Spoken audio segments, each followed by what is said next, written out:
আপনি বলছেন ১ মাসের জন্য রান্না করা খাবার বন্ধ করে দিতে, মাছ মাংস বন্ধ করে দিতে, দুধও বন্ধ করে দিতে। একদম।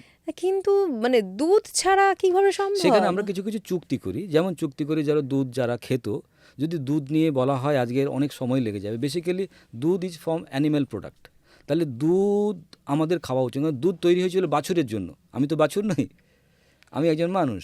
এবার আমি দুধ খেয়েছি আমার মায়ের যখন আমি ছোট ছিলাম। তাহলে ছোট বাচ্চারা দুধ খেতে পারে, কিন্তু বাচ্চা যখন দাঁতে কেটে খাওয়া শিখে যায় তখন তার দুধ খাওয়া যাবে না, কারণ দুধ আমাদের শরীরে গেলে অটো ইমিউন ডিজিজ তৈরি করে। দুধের সাবস্টিটিউট কী করব?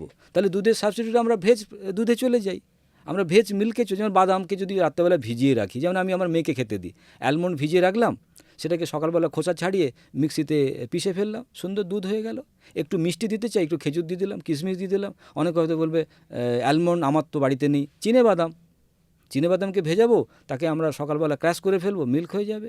নারকোল সব বাড়িতেই পাওয়া যেতে পারে, গ্রামের বাড়িতে নারকোলকে বেশ করে যদি ক্র্যাশ করে ফেলি বা আমরা কুড়ে ফেলি, তারপর সেটাকে চটকে জলে দিয়ে সুন্দর করে ফুটিয়ে ফেললে দুধ। এবং সেই দুধটা কিন্তু আমাদের শরীরে কোনো গড়বড় করবে না। সেই দুধটাকে ফুটিয়ে আমরা পরে ঠান্ডা দই করে করতে দইও পারি, বানাতে পারি। ছানা করতে পারি, আমরা ওখান থেকে ঘিও তৈরি করতে পারি, সবই করতে পারি, কারণ সেটাও দুধ, একই রকমভাবে একই ফ্যাট।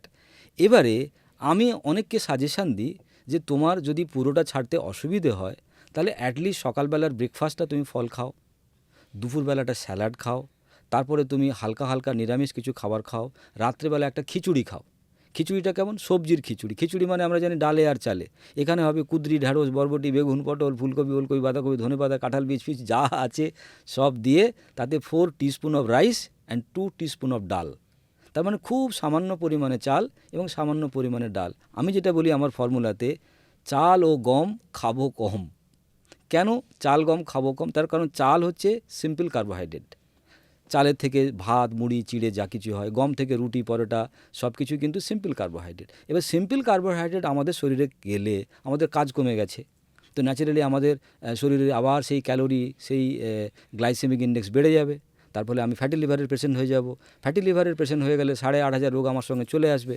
সেই জন্য চাল গম খাবো কম। আর কি, এটা আঠা, যদি বেশি বেশি খাই আমার পেটে গিয়ে আটকে যাবে, কারণ ওখানে ধাক্কা দেওয়ার কেউ থাকবে না। তাহলে সেই জন্য চাল গমকে যত কম করে খাবো আমরা, তত আমাদের উপকার হবে। এটাই। মানে বর্তমানে যে বলছে গ্লুটেন ফ্রি খাওয়া দাওয়া, মানে সেটাকে কি আপনি সাপোর্ট করছেন? সেটা একটা সামান্য একটা বক্তব্য।